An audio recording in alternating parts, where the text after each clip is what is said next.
So the idea of first half of life, second half of life, when you're building a business is very different. And this is a lot of what I'm going to talk to Jeff about, but I've had my own experience with this too. So I am a grinder. I mean, I'm crazy tenacious and I'll take a lot of pain.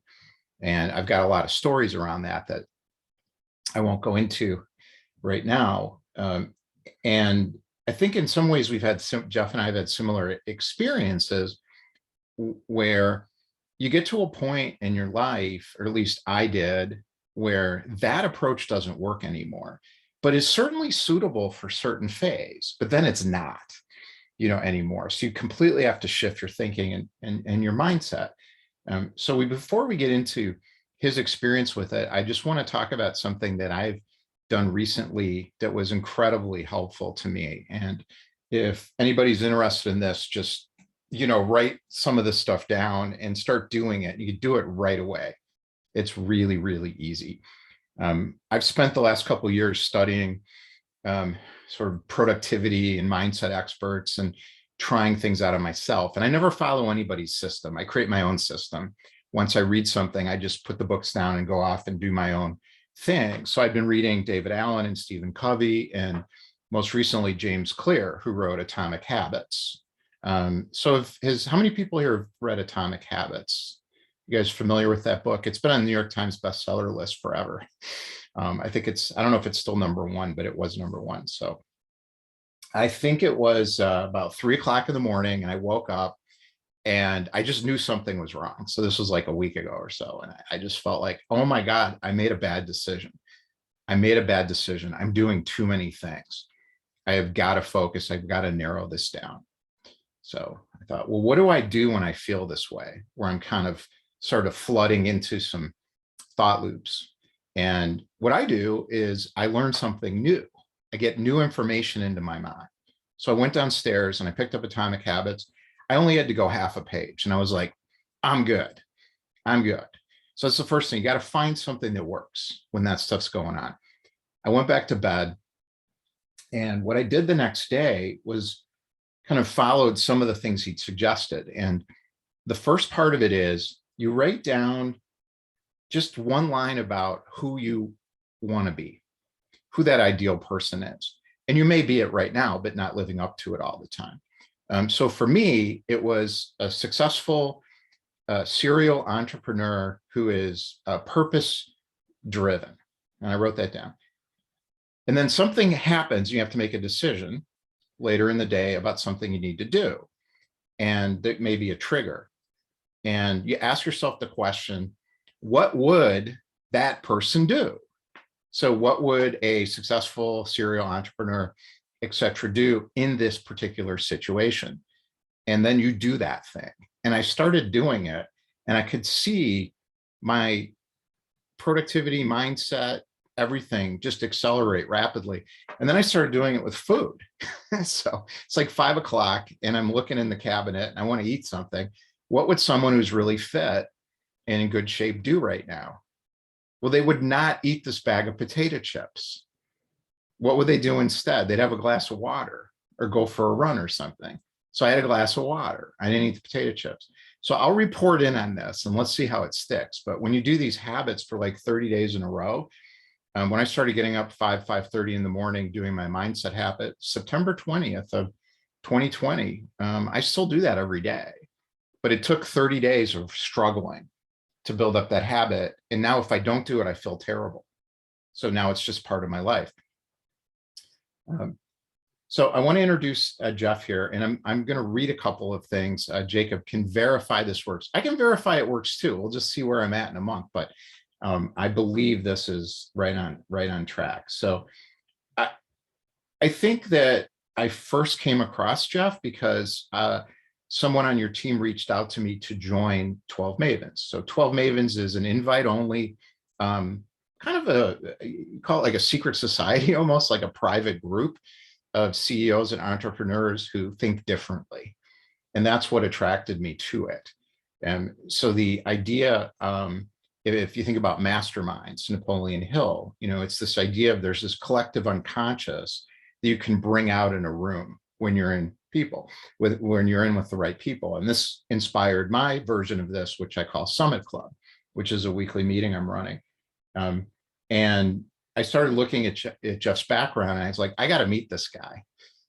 So that's how we connected and had a great conversation. And you're gracious enough to meet, because I know you do a lot of public speaking, and I feel honored that you're willing to spend some time here. But Jeff's been incredibly successful. He did the grind, sold a medical legal trial presentation company to a biotech that went public. He's founded all kinds of companies and organizations, and had a moment where things had to change for him. And that's what we're going to talk about right now, and how he made those changes. And I think people on the call here are looking for this as well. It's not just about making money, it's about living the life that you want. So I'll spotlight you and me, and then we can get right into it. And I think my first question that kind of sets this up is, where are you right now? Well, first of all, thank you for having me. Honored to be here. And when you mentioned Atomic Habits, it made me remember, just as COVID was starting in February of 2020, that was the last time I was actually standing on a stage giving a keynote, and the author of Atomic Habits was one of the other speakers. And I remember seeing him and hoping I could catch his talk, but I had to hop on a flight and I missed it. And then a few weeks later, the world got really strange, and that was the last time I was standing in a ballroom with 500 CEOs, for sure. But right now, I am on a small island called Koh Samui. It's in Thailand. Little island. I think 60,000 people live here. So how did you get there? On an airplane. Oh, no, I should have said, and boy, are my arms tired. I flew here, but boy, am I. Got to open with the joke. Yeah, I've loved. Yeah. I got here. Actually, it was almost 2 years ago to the day. We planned a 3-week trip. I say we is my wife, my 2 kids, and I. And we had just finished traveling in 2018. We traveled to 29 different countries for an entire year. And we picked our 3 or 4 favorite places out of all these countries. And we were going to do like a greatest hits album of stops, and then kind of settle in a little more. And so in late February, we flew here for what was supposed to be a 3-week trip. And then COVID hit. And then we just started pushing it a little further. And then we just fell more and more in love. And now we've been here for 2 years on this island. It's not a bad place to get stuck. No. So there were times in your life where you would not have been able to do a trip like this. Okay. And I love to hear the story again about how things were for you, and then what was that moment where it was pretty obvious you could not keep doing things the way you were doing them.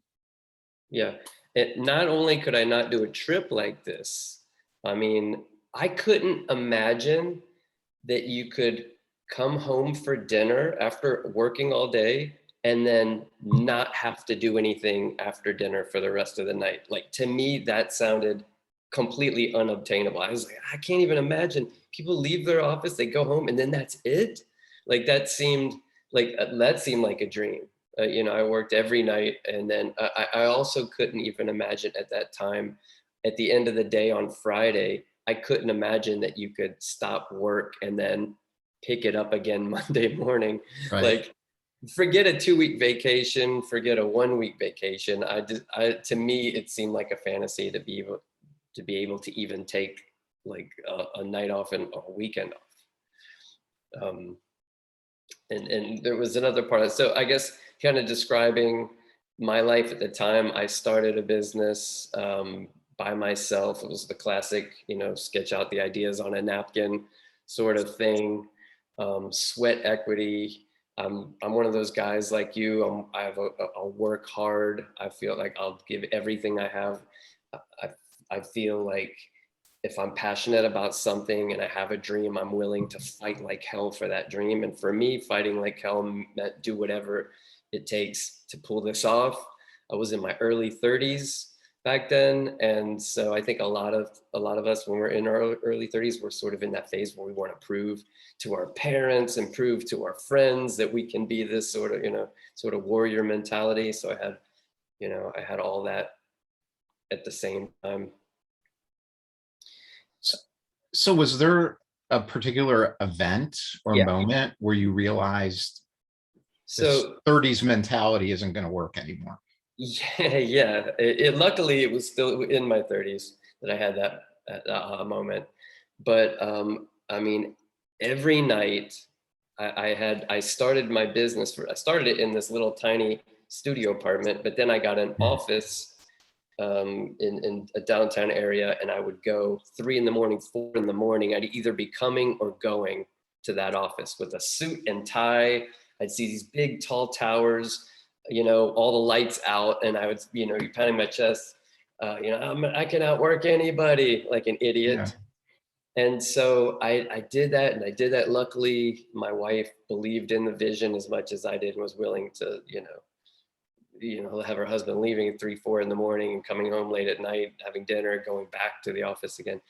For me, the big turning point was, one was an accumulation of fatigue and burnout, just building and building and building. But combined with, the main thing was, we had our first baby.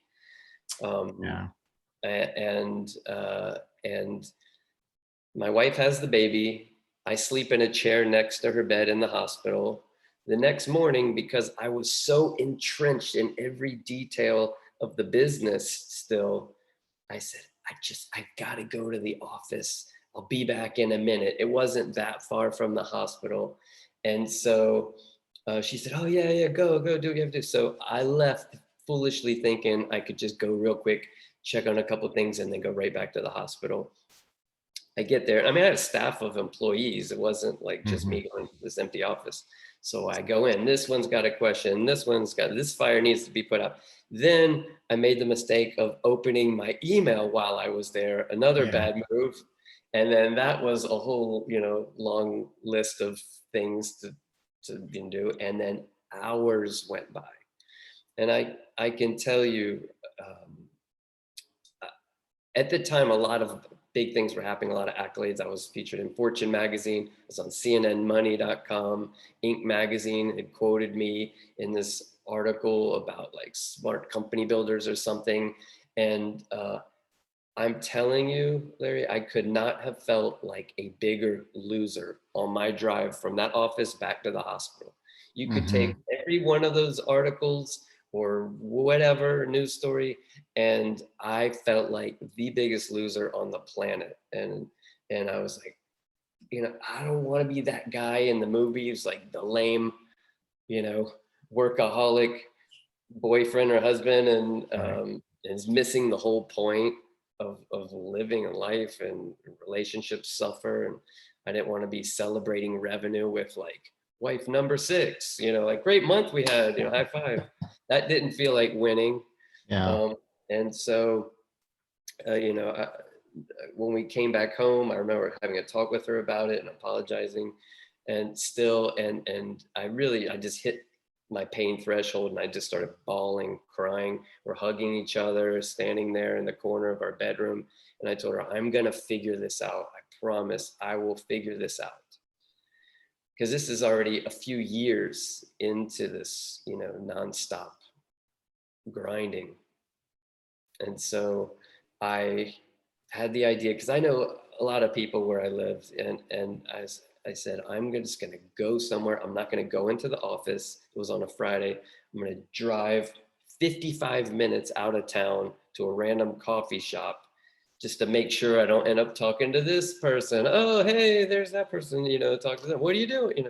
So I just wanted to disconnect. I wanted to get away from everybody. I drove 55 minutes to it's a little place where I was living at the time outside of there, called Amelia Island. Not a real island like this one, but it's called Amelia Island in North Florida. And I go into a random Starbucks. I walk in there. I get a phone call from a friend, and he goes, I see you, because all my friends are nuts. And I said, no, you don't, unless you're Yeah. at a Starbucks in Amelia Island. And he said, you mean standing next to a table with three ladies who are all wearing hats? And I was Oh like, no. Oh my so God. then, I walked out of the coffee shop, got in my car, and I drove to the Ritz-Carlton in Amelia Island. I didn't have a room there. I didn't even buy a sandwich there. I walked in with a notepad and a pen, and I was resolved to just find a table and not move for however many hours it took to plan my attack. My experience was similar but different. So I recognized, I think a few years ago, that with my business Call Sales Partners, which is about 8 years old now, that I didn't want to do it anymore. I just didn't like it, and serving clients in the way that I was and doing the work for them. And I had to make some changes. And I'm not sure I had a real plan. I think it just happened. I don't know if it happened. I figured it out as I went, but I didn't really have a plan. So I had a couple of people who were working for me that really fit the lifestyle of what they needed to get out of the business, so I could afford to hire them and have them work for me.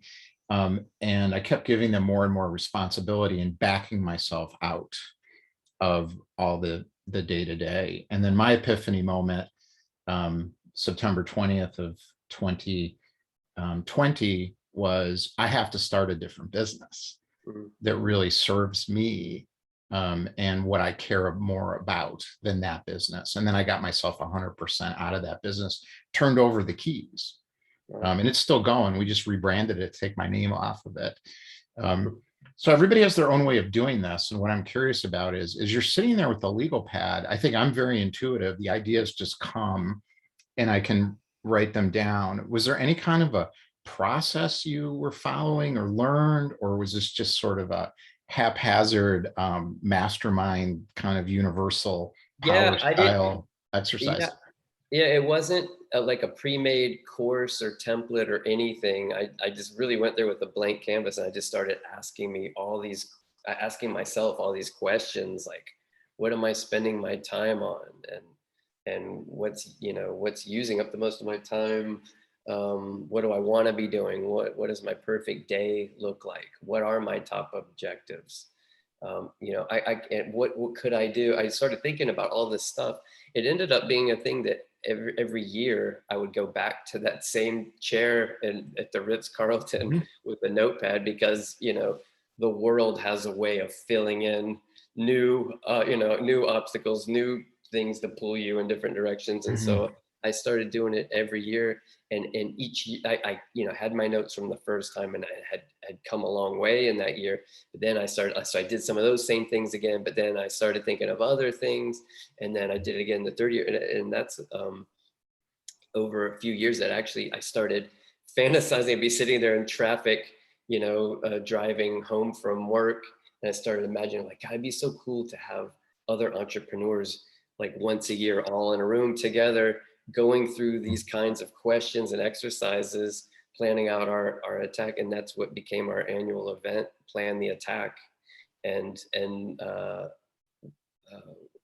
I'm trying to think. Yeah, not this coming December, next December, it'll be 10 years now that we've done this event every year. That's how long ago, that aha moment was. But I started thinking, what would this event do? And we'd surprise everybody with these musicians at one point to break it up. And I started thinking all these ideas. And then in December 2013, I just rented a little tiny ballroom, and started telling other people, and then a few people came, and we do that together now every year, Plan the Attack.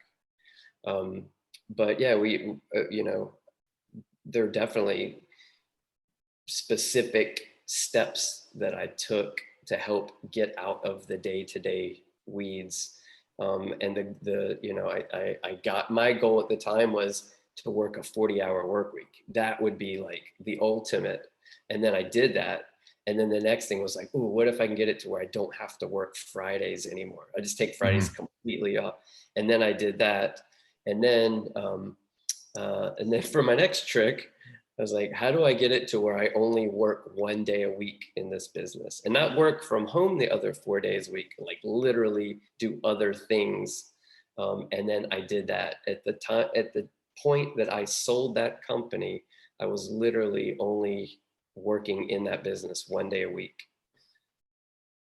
It's so critical. And because would you have been able to sell that company if you hadn't done that? The answer is either no or barely. And that came from my mentor was a Harvard MBA, owns a bunch of different companies. One of his companies is business valuations. Another one of his companies does M&A, like big multi-million-dollar company M&A deals. That's another one of his companies that does those deals. And I remember having lunch with him and talking to him about, I'm starting to think about maybe selling my business in a few years. And I was like, what do you think my business would be worth? And he pretty much flat out told me, he's like, Jeff, you're gonna get hit with the key man discount. And I was like, Yeah. what's that? And he said, to the degree that the key person, the owner of the business, has to be involved. Like they're really the one doing this, and they're the one doing this, and everybody knows them, and they do. It's discounted. You're going to take a big haircut on the valuation because of that. And I said, okay, so let's say I get my business to run with or without me. I could leave. Everybody knows how to do everything, and I could, it could run without me. How much? I think I asked him. Yeah, I asked him at the time, how much would that discount be? How much less would I be able to sell my business for right now because of the Kima discount? He said about 40%.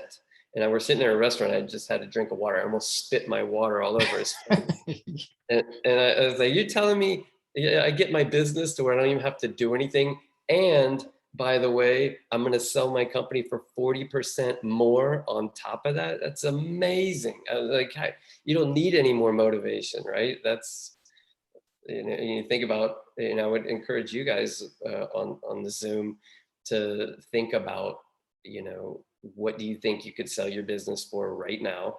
Just come up with a guess. And then, be realistic. If God forbid something happened to you and whoever is closest to you is trying to sell it without you a month from now, what do you honestly think that number would be? And then, add 40%, times 1.4 on the calculator.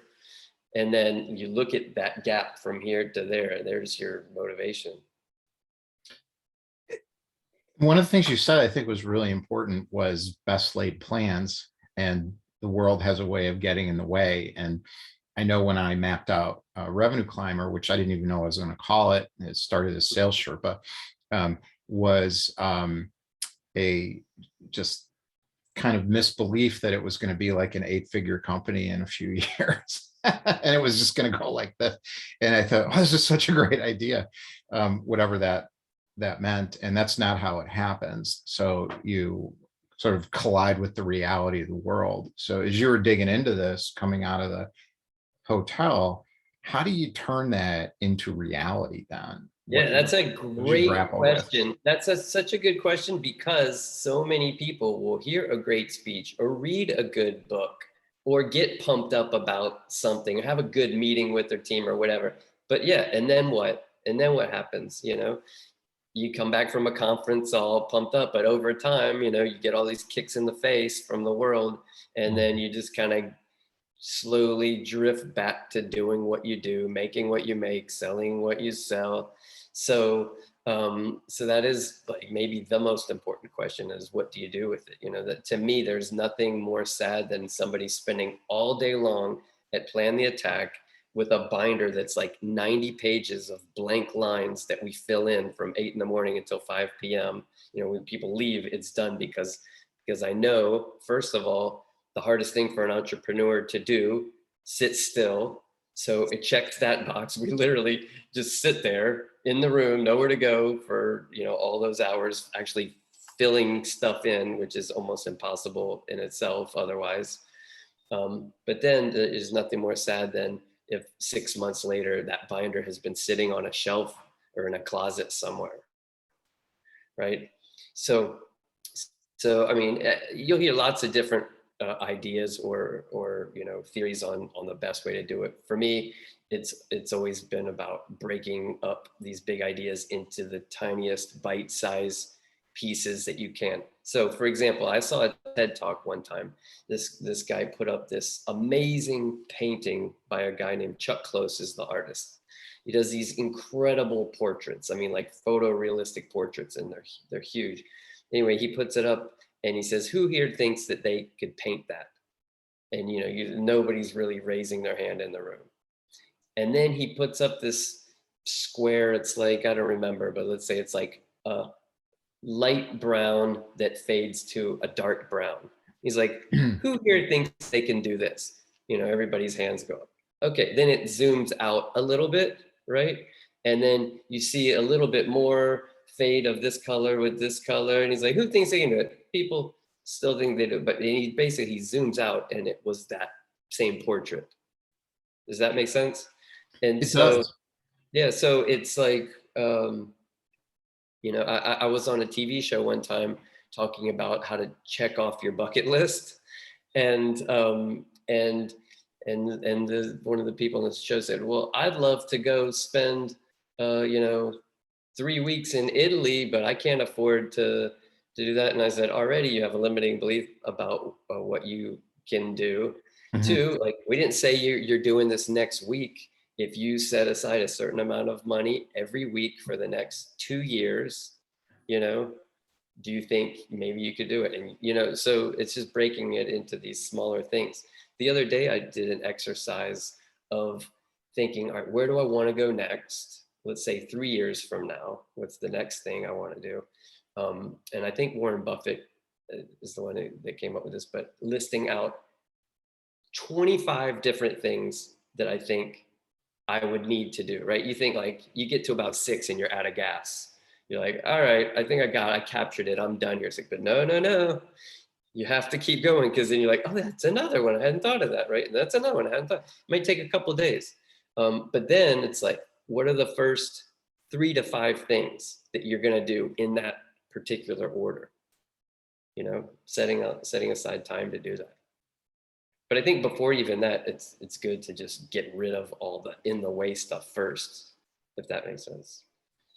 It does. And one of the things I'd add to what you're saying is to create the person you need to be to get there, and recognize who you are now and how you have to get out of your own way. And part of it's thinking, but it's also sometimes just skills that you don't have. So when I started Revenue Climber, I didn't have any skills in coaching, leading groups, events, getting speakers. I'd never done anything like that before. I didn't know how to Yeah, speak on same. camera, none of it. And I recognized, for me to be what I wanted and get what I wanted, I had to change how I am, fundamentally, like Yeah, completely. That's painful. So what happens is, like you said, people come up with the big idea, and then they could even come up with a plan. They start executing the plan, but they're doing it based on who they are today.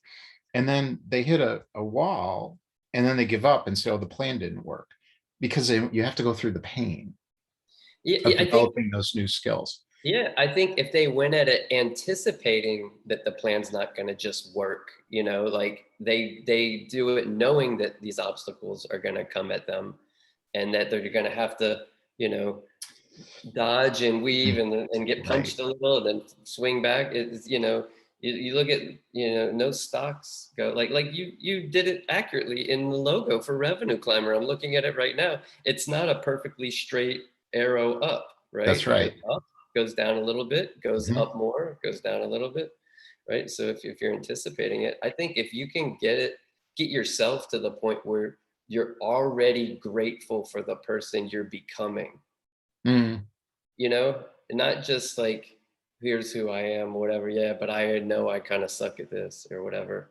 You're like already feeling grateful that you're becoming this next level. The mountain climber analogy is perfect for this because I'm not a mountain climber. I'm actually a sailor, but the analogy didn't work because I was realized nobody's going to understand what I'm talking about. But I studied mountain climbers and I read a lot of books about it, and they don't go up the mountain ever. They go to base camp and then they go back, they go to another base camp, and then they go back down to the first base camp, acclimatize, go up to the next base camp. And that's how you go up the mountain. You go up and you come back down, and then you map your direction and you watch the weather really carefully and what's actually happening. It's not a direct route. To quote the great philosopher Miley Cyrus, it's not about how fast I get there. It's not about what's waiting on the other side. It's the climb.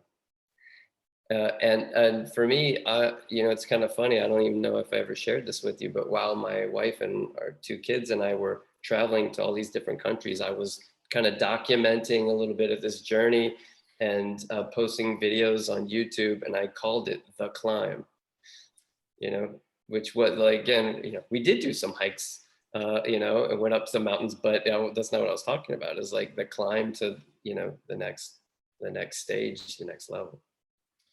Sir Edmund Hillary wrote about the climb when they scaled in 1953. Tenzing Norgay, Sir Edmund Hillary were the first to stand at the top of Everest. And he said, I did this in my head. So I conquered myself to get up there. Was he the best climber in the world?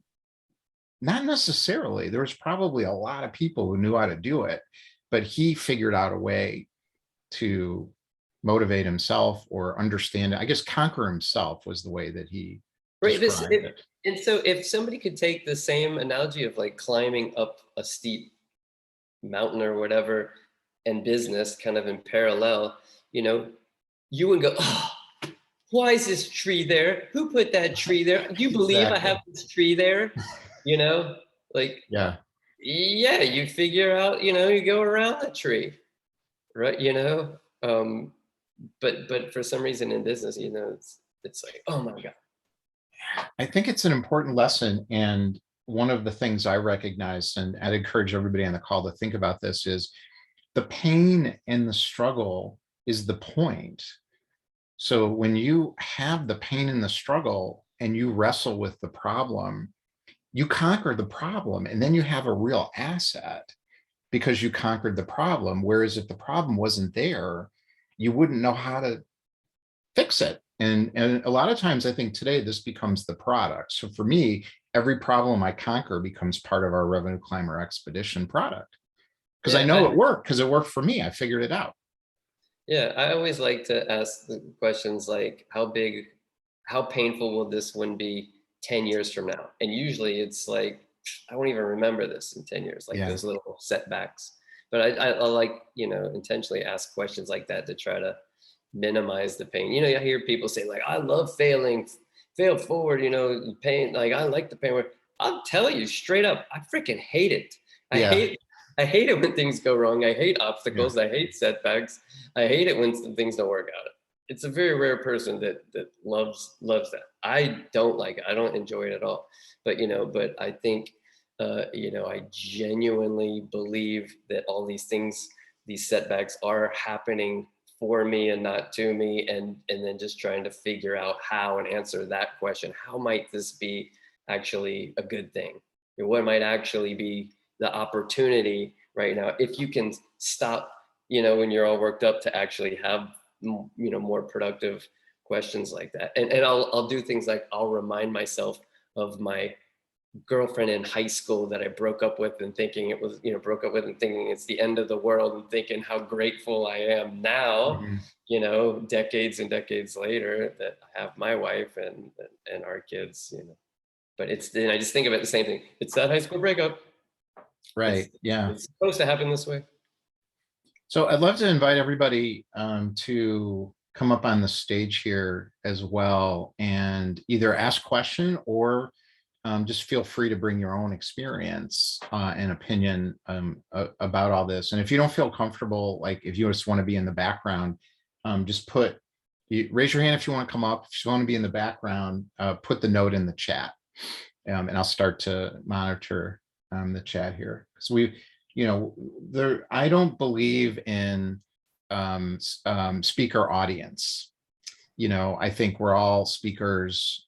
Everybody on here has pieces of this that they're already doing successfully, and we can all learn from each other. So it's really about a forum and a group of like-minded people doing Yeah, something together. So I'd love you to 100%. participate in that. Yeah, whenever I'm facilitating one of the 12 Mavens CEO roundtable groups, I have pages of notes myself. Like I could be Right. leading a particular event or meeting, and I'm scribbling. What was that website called? Oh, that's cool. Like I'm, I'm learning every month. Exactly.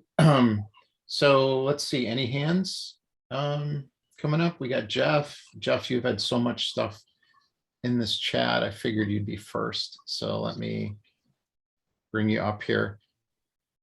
Thanks. All right, go for it. Thanks, Larry.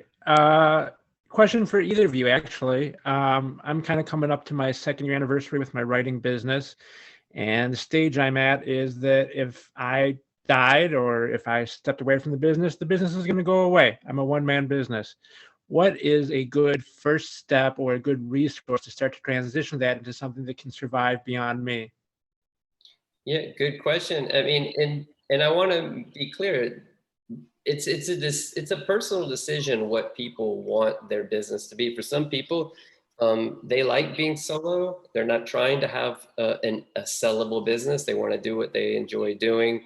And there's many ways to be an entrepreneur as there are entrepreneurs. Everybody has their own opinion on the way it's supposed to be, and they might try to impose, no, you need to get funding and scale it to this much and this and you might say like, I don't want to do that. It sounds horrible to me, So I want to, be clear with that. It's, if you enjoy writing and being a writer, and it's not as important to you to have this exit strategy, that's a personal decision. So it's not like a right or wrong. If you did want to have some kind of value that would go beyond you, if you're a writer, what could you write that could be some kind of a course that people could still continue to subscribe to, right? And you could have subscribers that are subscribing whether you're doing anything or not. I mean, I'm just giving an example. Sure. So you could take your IP, your knowledge, your expertise, and how can you package it into something that could be sold again and again and again in different ways. You could maybe partner with people that have different other products or services that come through your, following an audience. And does that make sense? It does. It does.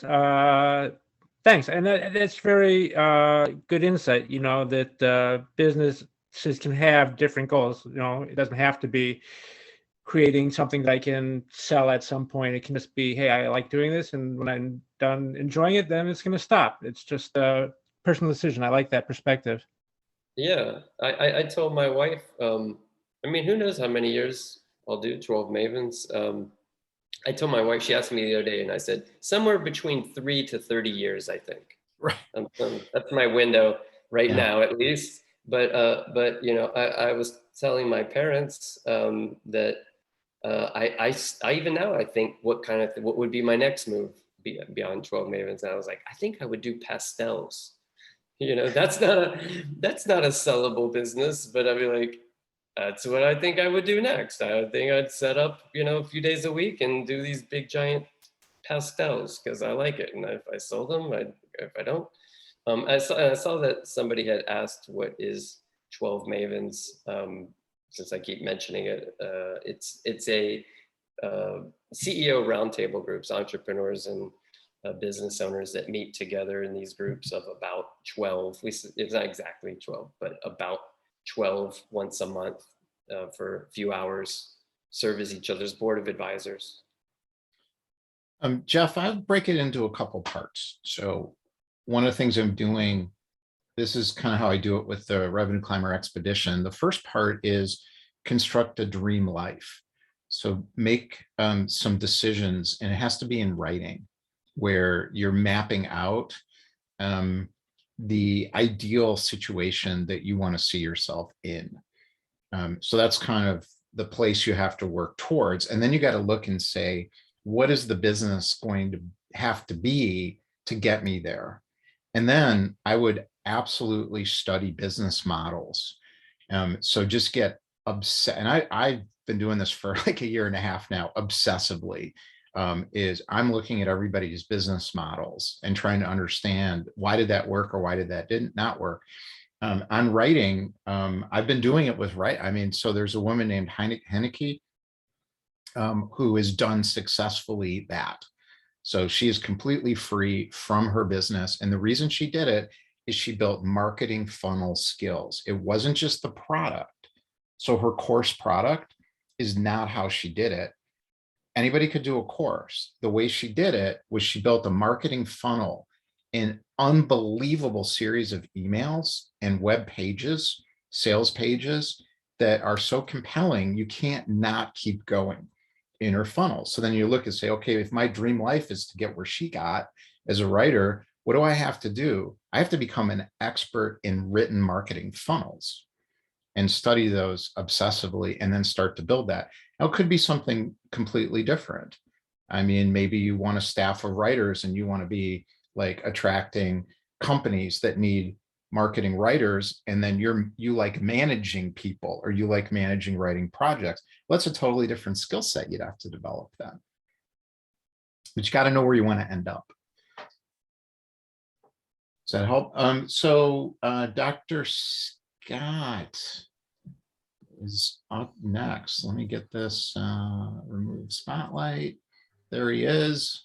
Jeff, thank you very much. I knew you were going to weigh in on Excellent this insights. one. There he is. I knew you were going to weigh in on this one. Oh, of course, of course. One comment about Larry's question, and then a question for you, Jeff. The comment is when you were asking about, okay, Sir Edmund Hillary and the visualization.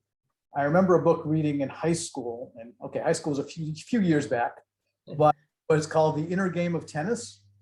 And it's just that visualization. And then it came into a whole bunch of other sports. Right. Visualization is amazing when you can see it happening, when you can feel it happening, smell it, taste it, and you're on your way. So the power of that, thank you for sharing that. That kind of reminded saying, okay, yeah, think it through, visualize, and the dreams will be fulfilled. Jeff, the question I have is, okay, 7 habits, sharpening the saw. What is it that you do or investigate or explore to find those opportunities for that continuous improvement, for that continuous learning? Because and I am constantly, thank you for asking, I am constantly trying to get something, that could be helpful. A lot of it is stuff you've heard before, but then you'll get that, it could be an okay book, but if you get that one nugget, that one little insight could end up being life-changing, Yeah. So it's changed over the years, lots and lots of books. I'm an audio book guy. It's hard for me to sit still. So I'm like the classic audiobook at the 1.5 speed, or like I'll keep testing the speed until I'm like, okay, that one's too fast. I better go back down one. But I'll listen to audiobooks on a run. I'll listen to podcast interviews of great entrepreneurs or thought leaders. I'll on YouTube, instead of the news, I'll try to find some kind of useful interview, that I might actually learn something instead of getting all worked up. I've personally interviewed lots of people for our community, for 12 Mavens. I've picked the brains of so many highly successful entrepreneurs and CEOs myself, like Inc. 500 CEOs. I've picked the brains of so many Inc. 500 CEOs. It's crazy. And then I would say, it's nice to be able to be in all these 12 Mavens meetings all the time, and hearing what these entrepreneurs are talking about and new things that I haven't heard about yet. And then the last thing I would say was just making a conscious decision to be, surround myself with friends that are like really successful, really sharp, Yep. And go, being more, developing those friendships. I mean, when I say that, like, I have some of my closest friends have sold their businesses for hundreds of millions of dollars, like my age. And you spend hours hanging out, and you just, they're just not wired like the average person. And nice peer group. So thank you for sharing. Yeah, thank you for So asking. a couple of things I'd add to this is, one, create your peer group. So I created the Summit Club because I wanted my own peer group of people like that. So every week I get to talk to people like that, that think differently, that think the way I think. And it's different experience than anywhere else that I go. And I couldn't find it, so I created it. And the second piece is, one of the biggest decisions I made was to cut off bad information coming into my brain. The first thing was no more social media feeds. I'm extremely active in social media. I never consume the social media feeds. I intentionally connect through posts and networks in social media on time-based schedules. That was critical. Get all that crap out of my head. I got rid of cable TV like long time ago. Everybody got rid of cable. No, I'm just kidding. Listening to that information anywhere where there's clickbait oriented articles or shows or anything that tries to drive engagement through controversy has got to be eliminated 100%. The podcasts, for me, is where it is. The podcasts and books. And that information comes into my brain on a calendar basis every single day. It's completely accelerates everything. And I think, like Jeff said, is all of a sudden there's just one idea. And I'm like, that's the idea. And that's the one that worked. And you don't know where it's going to come from, but it's not going to come if you have crappy, confusing stuff coming into your brain all the time, and multitasking and inboxes and, social media feeds and bad cable TV information that's wrong. So I think we had another hand up here, right? I think it went down. Is there anybody else who has a hand up? Did I miss? No, I don't think so. Let me take a look at the chat then. Actually, so while the floor is still open, what's your next? I know you're thinking 3 to 30 years now, which is actually a great comment. What is your next big adventure? Are you thinking or direction? I really like the idea of podcasts being a method of stimulating thought and ideas, as well as reading and audiobooks. Yeah, any thoughts, Jeff? I recently mapped out the next 3 years. I literally forecasted out month by month what the next 3 years look like, and it's all 12 Mavens. It's growing the community of entrepreneurs and CEOs outside of the US into other countries, having new levels of membership, from like somebody that's just getting started out, something that's accessible to them, all the way up to our members that are running like 70 million a year companies, but everything in between. Different types of groups, industry specific groups, role specific groups, other country groups, all that'll keep me busy for the next few years. And not really anything else. I know someone who has started a very successful business that, and maybe you want an introduction, is focused on expats. That she did this in Mexico. So she built this business and she's teaching other people how to do the same. So moving overseas and building a remote business around your lifestyle. So like what you created in Thailand. So she's built a pretty large community of CEO entrepreneur types around that. So I think you're on a trend, big trend. What's funny is, like, in 2014, maybe 2015, I started I would post hashtag work from anywhere. And you could probably find like where I'm posting pictures on LinkedIn of me like with my laptop at a beach and like, working for the day, but would have never expected that to accelerate. I used to always think, why don't more people just, if you have Wi-Fi, and you have your laptop and you can work on your phone or whatever, like, why do you have to be sitting at a desk? And when we went to 29 different countries, I was working, just awesome, like, backgrounds, but now it's more accessible than ever. When Tim Ferriss wrote the 4-Hour Work Week and got it over here, definitely, Tim Ferriss is at the top of my podcast list.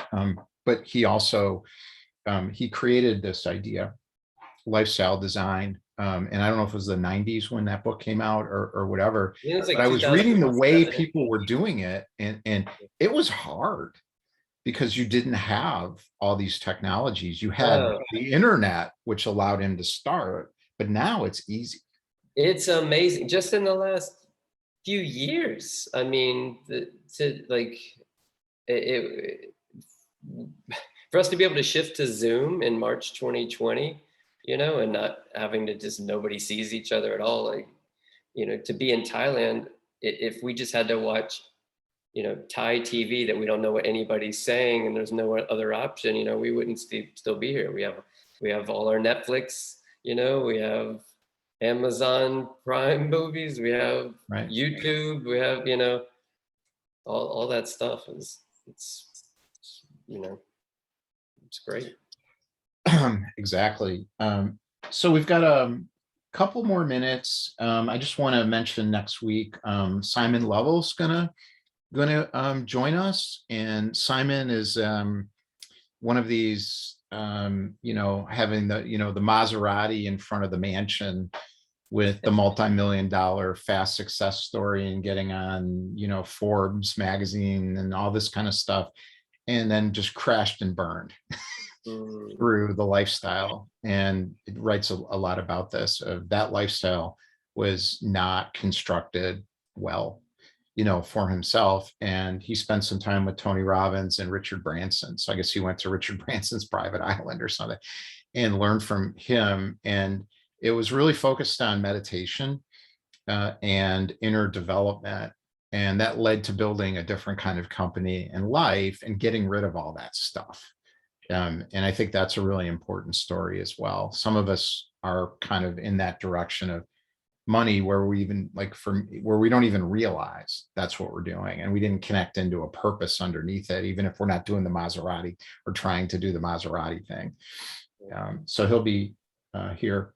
Yeah, one of those episodes of the climb that I was talking about, when I was documenting us getting ready to leave, and you literally see me sell off my Maserati in the video, and just that was it.